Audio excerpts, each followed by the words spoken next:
everyone. In this video, we will continue our discussion of the media, focusing on news, journalists and how they acquire the news sources, how the media covers issues, the characteristics of reporters, opinion and commentary as distinguished from the news, how the media influences government and the new media.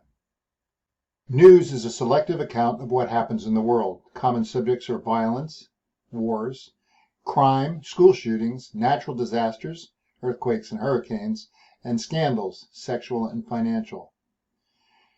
News is reported by journalists. They work under time pressures with tight deadlines to come up with stories around the clock. This job has become more difficult in recent years as budget cuts have led news organizations to demand more stories for more outlets from fewer reporters.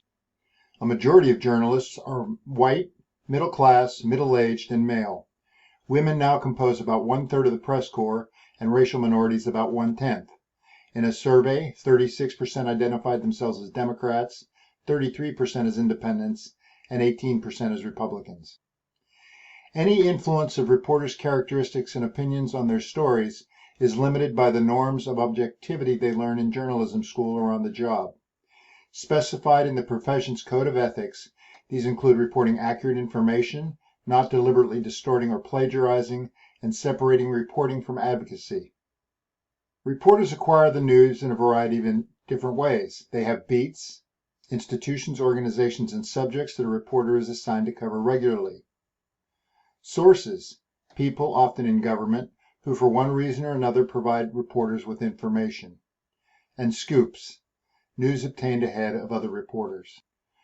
Government reports are other good sources of news. Legislative committees, regulatory agencies, and governmental departments and commissions conduct investigations, hold hearings, and issue reports and press releases.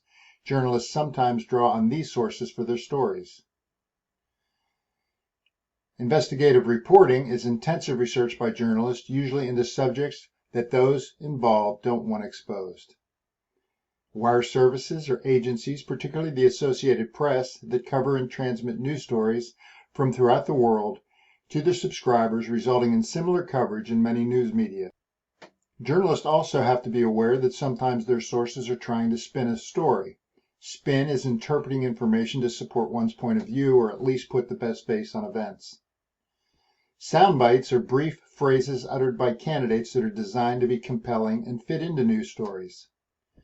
And indexing is when journalists index the news to the debate about an issue and policy among officials and politicians. Reporters have a variety of different characteristics. Some are thought to be lapdogs, journalists when the government's perspective overwhelmingly dominates their news stories. Some are watchdogs, journalists when their news stories hold people in power accountable by scrutinizing and reporting their statements, activities, claimed accomplishments, and failures. And some are attack dogs, journalists whose stories about government and politics are highly negative and focused on blunders and disasters, scandal and corruption. News needs to be distinguished from opinion and commentary. Most newspapers contain editorials expressing opinions about the events of the day. The New York Times stands as liberal. The Wall Street Journal is conservative. They supplement their editorials with opinion columns from regular contributors. A few newspapers add op-eds or opinion editorials. These are opinions from people unaffiliated with the paper. Some newspapers carry a range of opinions. Others are ideologically monolithic. Cartoons, when the newspapers feature them, often comment critically on public officials' policies and current events. The nonpartisan magazines National Journal and Congressional Quarter Weekly Report cover government and politics focusing on Washington, D.C. Other magazines provide a spectrum of analysis and opinion ranging from the conservative National Review and Weekly Standard through the New Republic to the liberal Nation and Progressive. All have relatively small readerships. In addition to covering Congress, C-SPAN, which covers the House of Representatives, C-SPAN 2, which covers the Senate, and C-SPAN 3, which covers committees, also have programming that provides for opinion and commentary. There are the Sunday morning interview programs on the major networks, where government officials often appear to provide their take on the news of the day. And there are 24-hour cable news television programs on Fox, MSNBC, CNN, and others. On radio, over 2,000 radio stations employ a news talk format. Hosts have ample time to vent their opinions and cultivate, cajole, and castigate their callers and listeners. Examples might be Rush Limbaugh and Democracy Now! So how does the media influence politics, government, and policy? Well, one of the ways is through agenda setting, the power of the media to tell the public what subjects and issues to think about. They also frame issues, the central idea or theme with which media personnel organize a story and thus give it its point of view.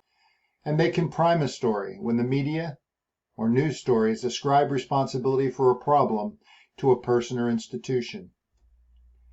They can mobilize, encourage, or even inspire individuals to engage in political behavior and action. The new media. The early 1980s saw the development of what we call the new media, new technologies and old technologies in new combinations. They are muddying, if not eliminating, the differences between the media. On the iPad, newspapers, televisions, and radio stations look similar. They all have text, pictures, videos, and links. Increasingly, Americans, particularly students, are obtaining information on tablets and from websites, blogs, discussion boards, video sharing sites such as YouTube, and social networking sites like Facebook, podcasts, and Twitter. And of course, there is the marvel of Wikipedia, the free encyclopedia to which so many people, 400 million every month, go to for useful, if not always reliable, information. Other forms of new media. WikiLeaks.org is an organization that exposes the secrets of government corporations and other institutions. Julian Paul Assange, who founded WikiLeaks.org in 2007, has been responsible for leaking U.S. classified embassy cables, U.S. intelligence information through the leaks attributed to Edward Snowden, and the Democratic National Committee hack in 2016. ProPublica is a nonprofit investigative site that has exposed the involvement of doctors in torture, the contamination of drinking water through gas drilling, and other outrages. It is generating and sharing content with many print publications that have cut back on their investigative reporting. Talking Points Memo was primarily responsible for tenacious investigative journalism, pursuing and publicizing the firing of 8 U.S. attorneys by the Bush administration's Justice Department. The result was a scandal that sparked interest by the mainstream media and led to the resignation of President George Bush's Attorney General Alberto Gonzales in 2008. The ideologically conservative Drudge Report came to fame when Matt Drudge used his web portal to spread the latest news and rumors about the relationship between President Bill Clinton and Monica Lewinsky. Andrew Breitbart, a former colleague of Matt Drudge, founded his site in 2005. It aggregates news from the wire service and is viewed by an average of 2.4 million people monthly. He was also responsible for the websites Big Hollywood, Big Government, and Big Journalism, which provides some original reporting and commentary from a conservative perspective by unpaid bloggers, as well as references to articles on other sites. Stephen Bannon, former executive chairman of Breitbart News, was involved as an advisor in President Donald Trump's 2016 campaign and during the early days of the Trump administration. Breitbart made a splash with videos posted on Big Government in September 2009 regarding ACORN, the Association of Community Organizations for Reform Now. Since 2006, conservatives had attacked ACORN, accusing it of voter fraud. This became the dominant frame and set the agenda for media coverage of the organization. Using a hidden camera with heavily edited footage, Big Government released a video that showed ACORN employees offering advice to a man and a woman who were posing as a pimp and a prostitute, proposing to bring underage Salvadoran girls into the United States to be sexually enslaved. The new media can aim at more discrete, specialized audiences, narrowcasting rather than broadcasting. Often controlled by individual communicators, their content is usually aimed at smaller and more socially, economically, and perhaps politically distinct audiences than the mass media. This fragmentation of the mass audience means that the old mass media pursuit of the lowest common denominator content may no longer be financially necessary or viable. Satellite radio is the fastest growing radio market. It uses technology that broadcasts a clear signal from space to receivers anywhere in the world. Providers XM and Sirius offer uninterrupted programming for a subscription fee. Listeners have hundreds of program options. Broadcast radio stations are no longer limited by the range of signal across terrain, but through the web can reach listeners who make up an audience that is less bounded by geography than by shared cultural, social, and political interests. Web magazines for people interested in government, politics, and public affairs. There are web magazines such as Slate, Salon, and Politico with its staff of established political reporters. As major news organizations have gone online, they have hired technologically skilled young people. At first, these people would primarily reprocess content. Now they create it, as they know how to take advantage of the technology. Thanks to cell phone cameras, webcams, and social networks, ordinary people can create, store, sort, share, and show digital videos. People can become citizen journalists as eyewitnesses to events. Examples of the reporting include the earthquake and tsunami that hit Japan in 2011, Hurricane Katrina that hit the U.S. Gulf Coast in 2005, and the massacre of students at Virginia Tech University in 2007.